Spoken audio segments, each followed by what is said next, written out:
Allahumma inna nas'aluka ilman nafi'a wa rizqan tayyiba wa amalan mutaqabbala. Amin ya rabbal alamin. Hadirin sekalian, alhamdulillah kita bersyukur kepada Allah, kemudian salawat beriring salam semoga senantiasa tercurahkan kepada baginda Nabi besar Muhammad sallallahu alaihi wasallam. Mana Pak Kono? Langsung pulang. Oh, pelanggaran Pak Kono. Nanti kalau ketemu sampaikan ya, Ustadz Rifki kirim salam. Kok habis sholat langsung pulang? Saya punya cerita tentang Pak Gonon. Mau tak ceritakan sekarang apa nanti? Nanti aja. Jamaah sekalian, di pagi hari ini kita berbicara ya sekitar 20-30 menit tentang pentingnya seseorang itu melakukan sesuatu murni karena Allah. Tidak ada embel-embel yang lain, tidak ada. Bahkan perkara-perkara yang mungkin lazim untuk manusia. Misalkan uang ya, bisyarah uang, atau sekedar ucapan matur nuwun, matur suwun, atau bahkan mungkin apresiasi dari manusia. Kalau kita sekarang main medsos itu yang mungkin kita cari komen, kita cari like, kita cari viewer atau yang lain. Tidak ada semua itu. Jadi fokus, memang saya melakukan ini karena ini adalah apa yang Allah minta ketika saya diciptakan di dunia. Nah, eman-eman Pak. Kalau sampai kepleset dalam urusan niat, maka semua ibadah kita ini langsung habis muspro, tidak ada hasilnya. Na'udzubillah min dzalik. Ada satu yang dituliskan oleh Al-Imam Ibnul Qayyim Al-Jauziyah di dalam kitabnya Al-Wabilus Sayyib. Dalam kitab apa? Al-Wabilus Sayyib minal kalimit tayyib. Itu kalimat, itu kitab kecil tentang fadilah-fadilah zikir. Tapi mukaddimahnya luar biasa. Mukaddimahnya top. Dan mukaddimahnya itu cukup panjang. Dibandingkan isi kitab tentang keutamaan zikir yang di belakangnya itu tidak terlalu panjang. Justru mukaddimahnya ini, itu noto. Noto itu apa? Menyiapkan kita dengan bangunan yang tepat, dengan pondasi yang tepat, agar nanti kalau kita masuk pada keutamaan zikir, akhirnya kita mampu berzikir, kita yakin zikir itu hanya untuk dan karena Allah. Salah satu yang Ibnul Qayyim sampaikan itu dalam kitab Al-Wabilus Sayyib, itu tentang apa? Jangan hanya fokus pada amalan. Jadi jangan cuma fokus solate, ngajine, wiritane, posone. Jangan hanya pada itu fokus kita. Tapi Ibnul Qayyim mengatakan, walakin akan tetapi ihdam bimufsidatil amal. Tapi perhatikan, fokuslah, jangan sampai lalai, ternyata amal itu bisa rusak. Ternyata apa? Amal itu bisa rusak. Bangun TPQ, Masya Allah. Awalnya ikhlas semua. Lah kok pas peresmian, yang nyumbang namanya tidak disebut, langsung panik. Ini khawatir. Jangan sampai kalau karena nama kita tidak disebut tadi, itu amal kita bangun TPQ hilang semuanya. Na'udzubillah min dzalik. Kemudian ceramah. Dari awal muncul, niatannya ikhlas, tidak ada yang dicari kecuali dari Allah Ta'ala, tidak pernah menghadap kepada manusia untuk sesuatu perkara duniawi. Ternyata dakwahnya diterima. Jamaahnya banyak, yang suka banyak, yang dapat manfaat juga banyak. Mulai meleset niatnya. Yang dicari bukan lagi ridho dan ganjaran dari Allah, mulai pindah dari Allah kepada manusia. Na'udzubillah min dzalik. Jazakumullah khair Pak Andi. Alhamdulillah. Masya Allah. Asin aja. Dah ini aja. Masih keras? Oh, masih panas, bukan masih keras. Sudah. Maka niatannya mulai melenceng. Dari yang awalnya untuk manusia, yang awalnya untuk Allah Ta'ala, niat ikhlas dakwah mencari ridhonya Allah, mengajak manusia kembali kepada Allah, agar manusia itu hidupnya sesuai dengan tuntunan dan aturan Allah, mulai pindah untuk manusia. Yang pertama, ada satu hadis yang cukup penting untuk kita jadikan bahan tadabbur. Rasulullah Shallallahu Alaihi Wasallam bersabda, ini Rasul mewanti-wanti para sahabat yang ikhlas-ikhlas. Berarti kalau omongan ini untuk kita, nah ini baru nyampe Pak Gono. Kalau amalan dari mana tadi? Kenapa?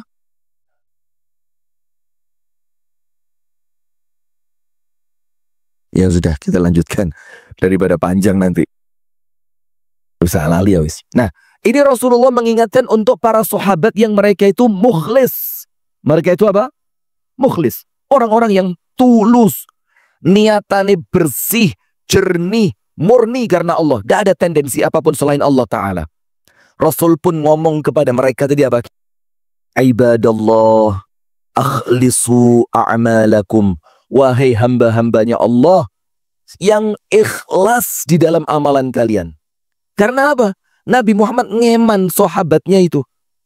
Jangan sampai kalian itu di dunia mentereng, berjuang, berjihad, berdakwah, melakukan ketaatan demi ketaatan, ibadah demi ibadah. Kalian sabar atas gangguan dan godaan dunia. Ternyata sampai ke akhirat, kalian tidak dapat apapun. Maka Rasul bilang apa? Akhlisu a'malakum. Yang ikhlas. فَإِنَّ اللَّهَ لَا يَقْبَلُ مِنَ الْعَمَلِ إِلَّا كَانَ خَالِصًا لَهُ وَابْتُغِيَ بِهِ وَجْهُهُ. Hadis yang sahih. Karena Allah tidak berkenan. Allah tidak butuh sama kita ini, Allah tidak butuh. Karena Allah tidak berkenan untuk menerima suatu amalan kecuali yang amalan itu murni karena Allah, dan dari amalan itu yang dicari adalah ridhonya Allah. Coba berarti nih Pak, karena ikhlas itu di awal, tengah, dan akhir. Bukan cuma di awal tok, usolli atau yang lain. Tapi tengah-tengahnya rusak. Bukan cuma dari awal sampai tengah tok. Tapi ketika sukses ternyata ikhlasnya rusak. Enggak. Maka dengan itu Ibnul Qayyim mengingatkan, jangan hanya fokus pada amalan. Tapi hati-hati, ada perkara-perkara mufsidatul amal yang bisa merusak amalan. Merusak itu nomor satu, menghilangkan kesempurnaannya. Lek gak batal kabeh, minimal apa? Sempurnanya itu hilang. Nomor dua, menjadikan amalan itu hilang sama sekali. Nah kalau yang pertama, lumayan. Sekedar keutamaan dari kesempurnaannya itu yang hilang. Jadi tetap amalannya diterima tapi tidak sempurna.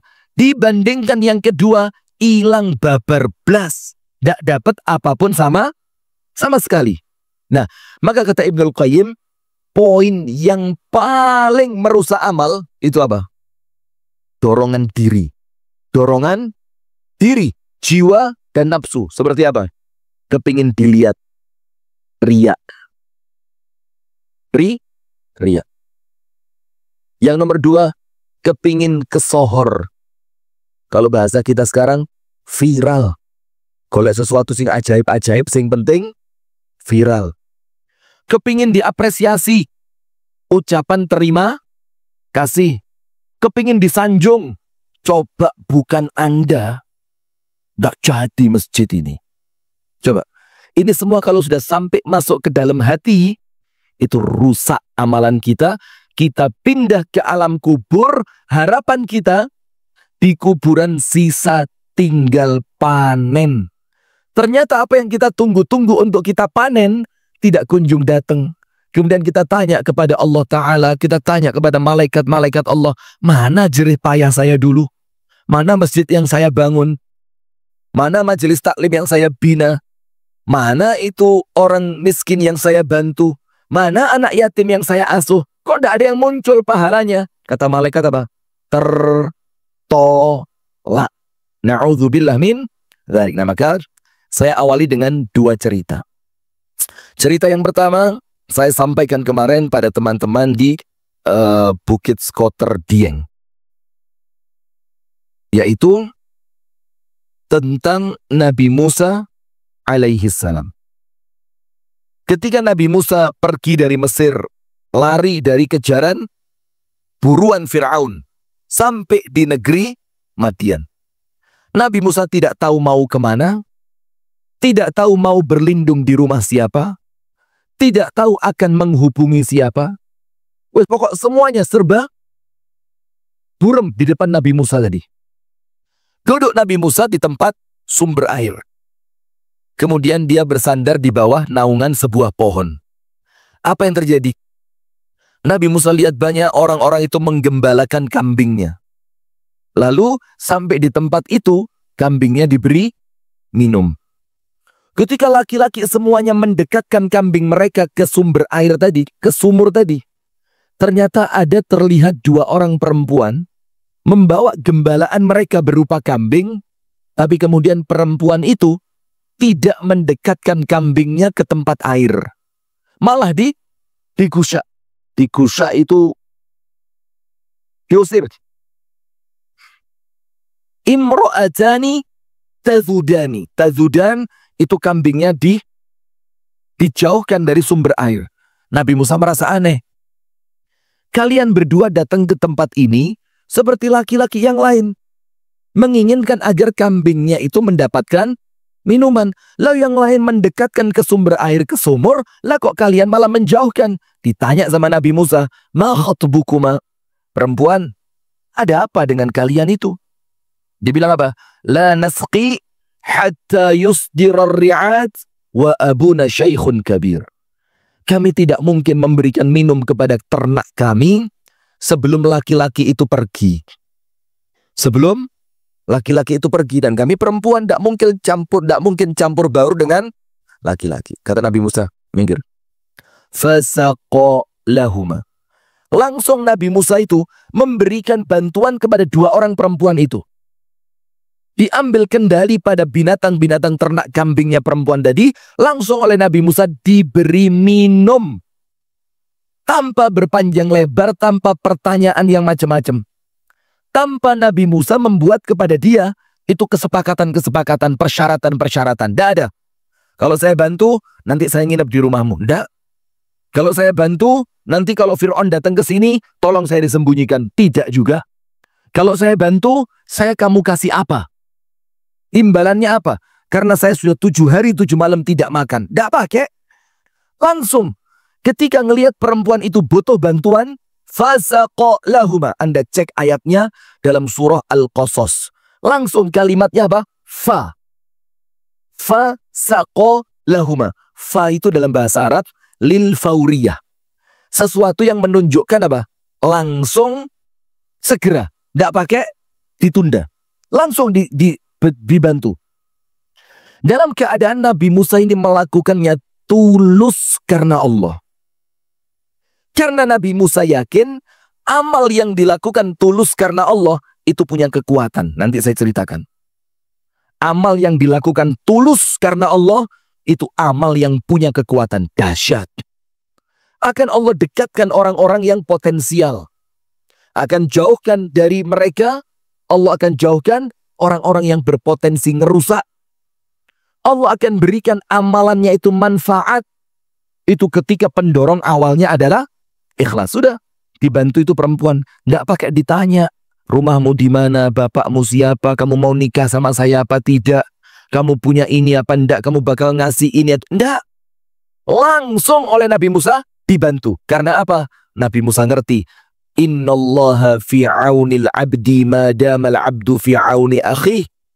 Allah tidak akan berhenti menolong seorang hamba selama seorang hamba itu menolong saudaranya. Ikhlas karena Allah.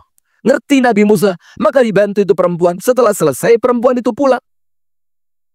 Nabi Musa kembali duduk di bawah naungan pohon, tidak mengharap apapun dari dua perempuan tadi. Tapi mengharapnya hanya kepada Allah. Apa kata Nabi Musa? Rabbi inni lima anzalta ilayya min khairin faqir. Ya Allah, saya butuh pertolongan darimu ya Allah. Ya Allah, saya butuh kebaikan yang turun dari sisimu ya Allah. Ya Allah, saya butuh sesuatu keajaiban pertolonganmu ya Allah. Sudah selesai. Baliklah perempuan itu pulang. Setelah perempuan itu pulang, bapaknya tanya, kok cepet? Tumben. Maka perempuan itu bilang, iya ada seorang laki-laki bantu kami. Yang dia itu laki-laki yang cukup kuat. Dia berikan minum kepada ternak-ternak kami, sehingga kami tidak perlu susah-susah dan lama-lama di sana. Bapaknya bilang, kenapa tidak kamu panggil ke sini? Kita mau terima kasih sama dia. Lihat. Kita mau apa? Terima kasih. Akhirnya dipanggillah Nabi Musa oleh perempuan itu, didatangkan kepada ayahnya yang bernama Syuaib. Maka anaknya bilang apa? Ya abatistajirhu fa inna khaira man istajartal qawiyul amin. Jokowi ma'ruf amin.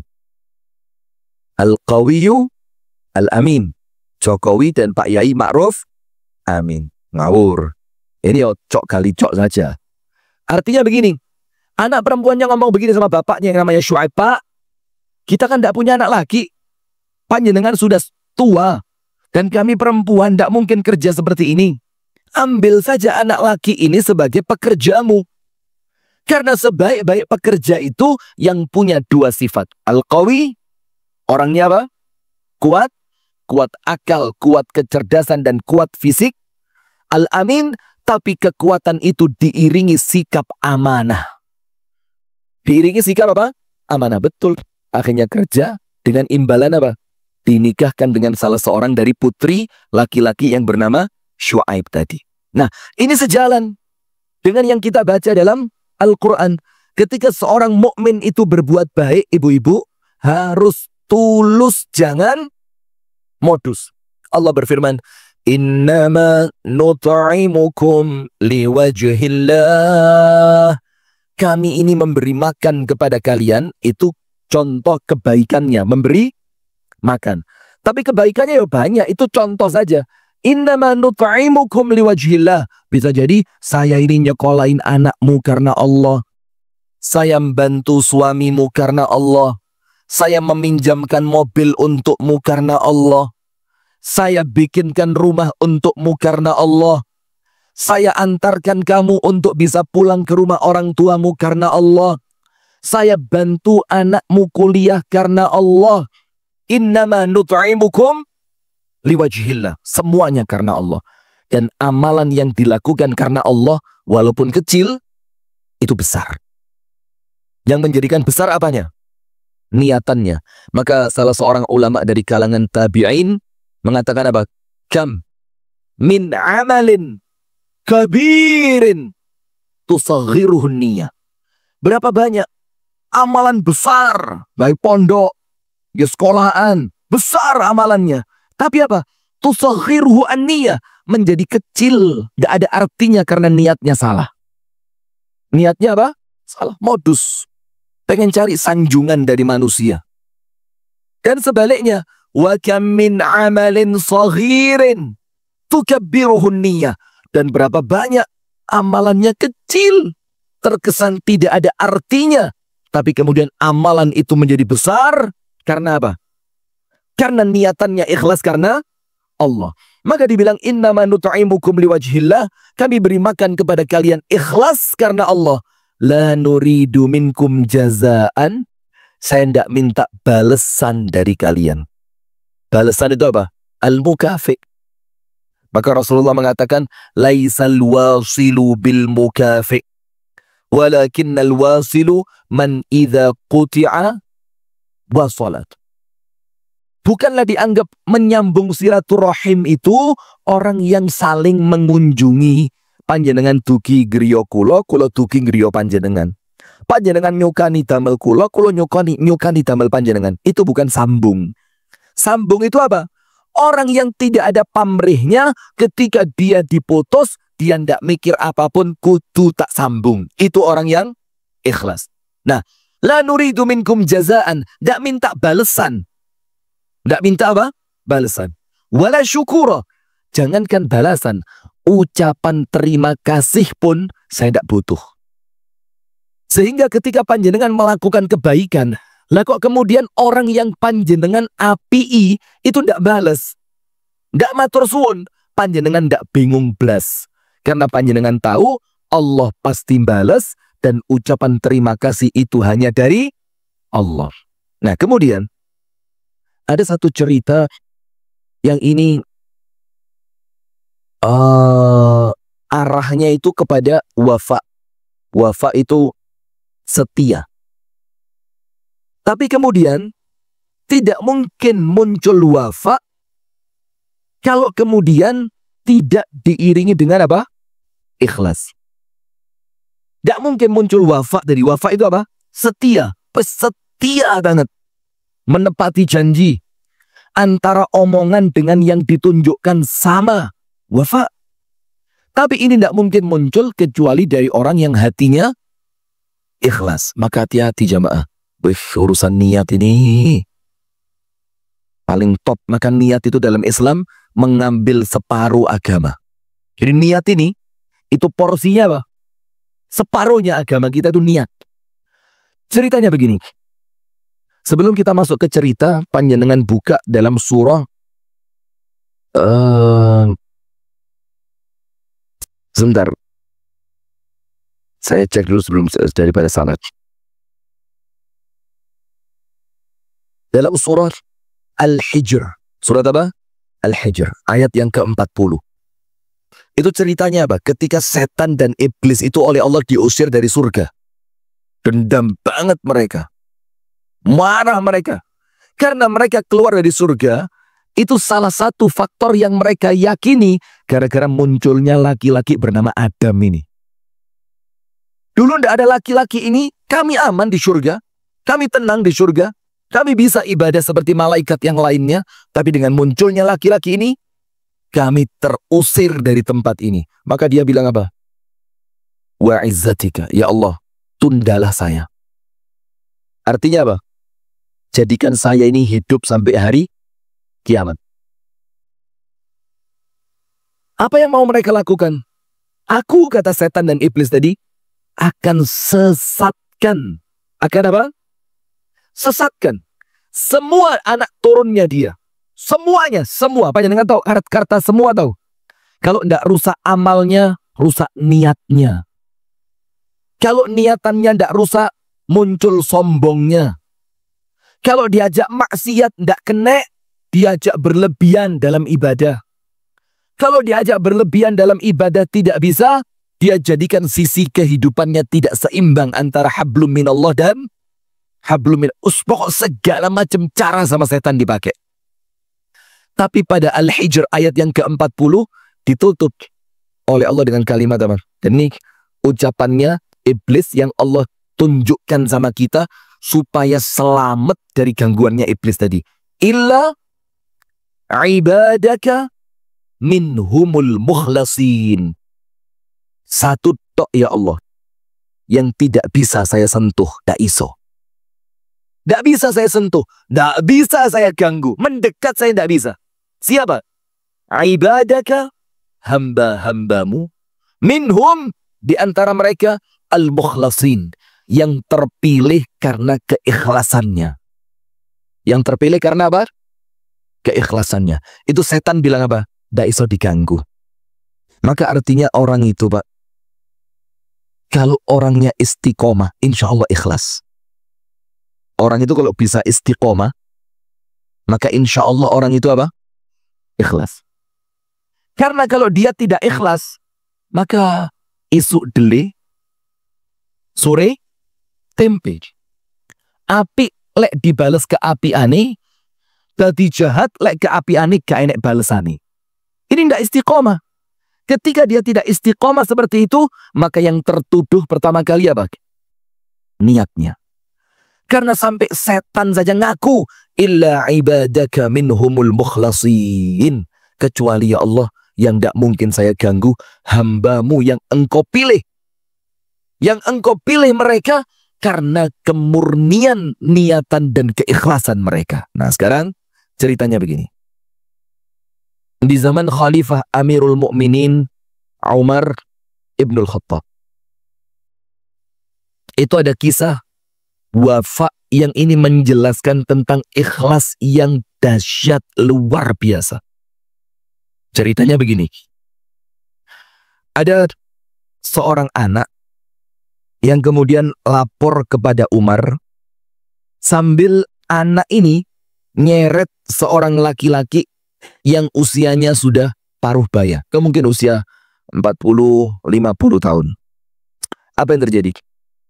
Lalu anak ini sambil narik laki-laki tersebut, 3 orang yang ditarik satu di hadapan Sayyiduna Umar. Umar, saya minta kisos kepada orang ini. Umar tanya, kenapa? Karena dia telah melempar bapak kami dengan batu sampai mati.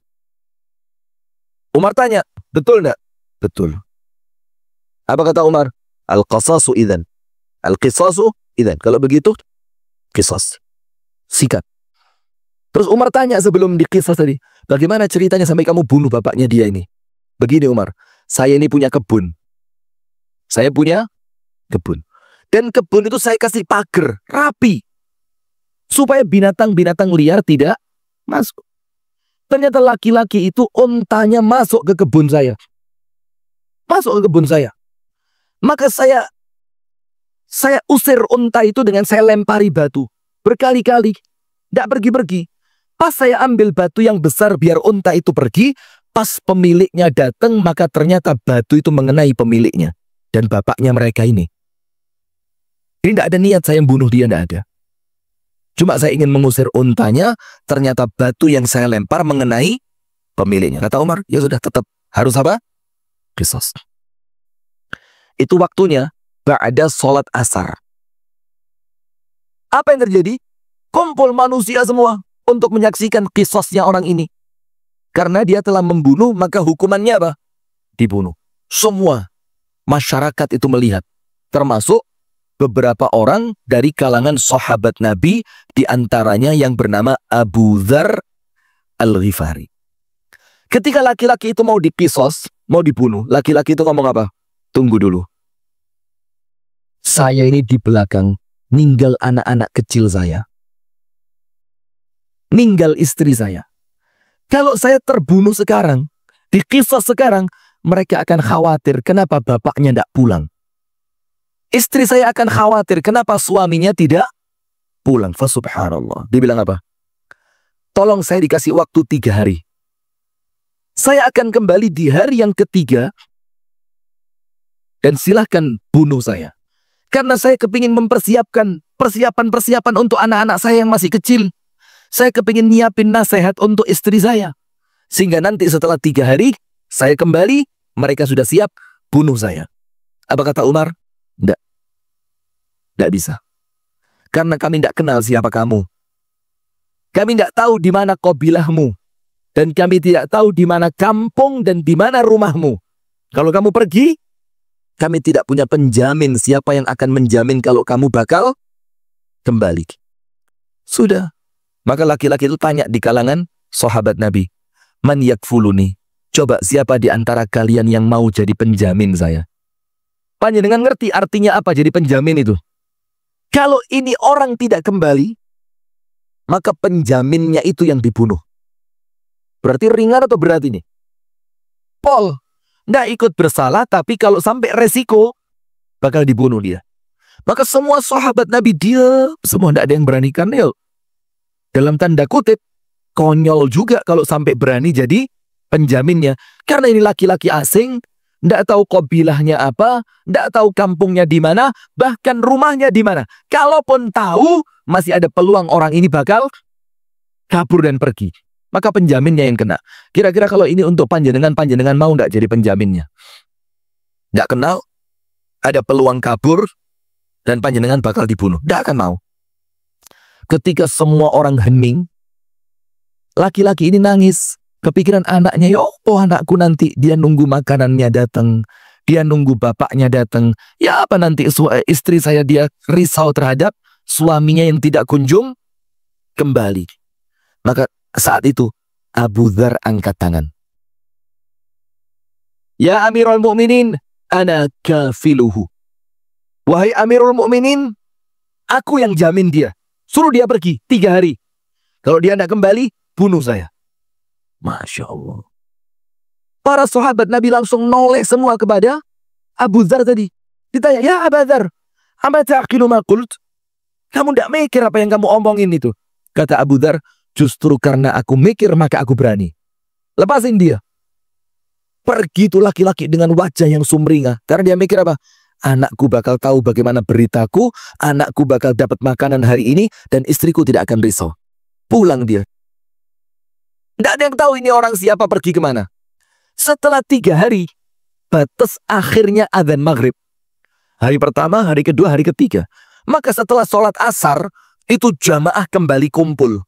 Menanti laki-laki yang terlanjur pergi tadi. Dan Abu Dzar juga di situ. Maka ditunggu tidak kunjung datang. Sampai matahari mau masuk.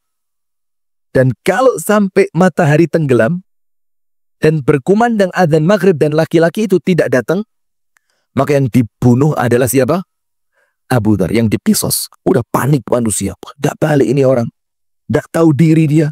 Tidak baik dia kepada sahabat Nabi yang bernama Abu Dzar. Kurang ajar ini orang. Apa yang terjadi jamaah?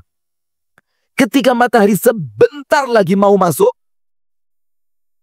itu laki-laki lari tersengal-sengal. Napasnya lari sampai dia datang dan menjatuhkan badannya di hadapan Amirul Mukminin Umar. Hampir adzan maghrib. Kaget semua manusia itu, semuanya bertakbir, Allahu Akbar. Maksudnya apa? Abu Dzar selamat dan orang ini jujur. Sudah, ketika orang ini kembali, dia ngomong apa? Maaf saya terlambat, maaf saya terlambat. Kenapa? Saya tadi nyiapin makanan dulu untuk anak-anak kecil saya. Sampai akhirnya saya cari makanan untuk mereka, saya tidak dapat, saya cari. Sampai saya cari, akhirnya dapat, dan saya terlambat kembali kepada kalian. Sudah. Maka sebelum laki-laki itu dikisos, Umar bin Khattab tanya sama Abu Dzar, Abu Dzar, kamu selamat Abu Dzar, ini laki-laki balik. Tapi Abu Dzar kalau dia terlambat sejenak saja, kamu yang mati. Maka Umar tanya, ya Abu Dzar, ma hamalaka ala ma fa'alta? Apa yang mendorongmu berani melakukan itu Abu Dzar? Kenapa kamu berani jamin orang ini 3 hari? Padahal kalau dia tidak kembali, kamu yang bakal dikisos. Apa kata Abu Dzar? Khasyitu an yadhi'al wafa'u fi ummati Muhammadin sallallahu alaihi wasallam. Aku takut, kata Abu Dzar. Aku khawatir, kata Abu Dzar. Kalau aku tidak menjamin dia, maka sifat wafa dan setia itu akan hilang dari umatnya Nabi Muhammad. Maka aku rela, tidak apa-apa wis. Yang penting sifat ini tetap ada di umatnya Nabi Muhammad. Kemudian laki-laki itu sama Umar ditanya, wong lanang, kenapa kamu kembali? Padahal kalau kamu tidak kembali, kami tidak tahu kamu pergi kemana. Laki-laki itu bilang apa? Saya takut. Kalau nanti ternyata muncul cerita, umatnya Nabi Muhammad itu tidak menepati janji. Dari 2 orang yang saling wafa ini, maka 3 anak laki-laki dari bapak yang terbunuh 3 hari yang lalu, itu tersentuh hatinya. Mereka bilang apa? Afautu anki. Saya maafin kamu. Saya tidak jadi kisos kepada kamu. Karena apa?